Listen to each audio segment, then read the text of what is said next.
All right, guys, this is the DeWalt 8-volt max 1/4-inch cordless gyroscopic screwdriver. It comes with 2 batteries and a charger. I've used this quite a bit, actually.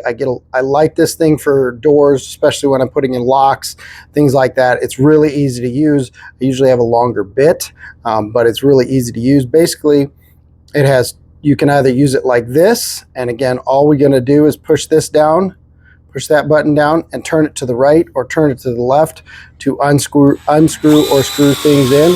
You can also push this button and twist it like that, and you can use it like this. Right here we push down on that. That's going to tell us how much battery we have left. Now changing bits is really easy.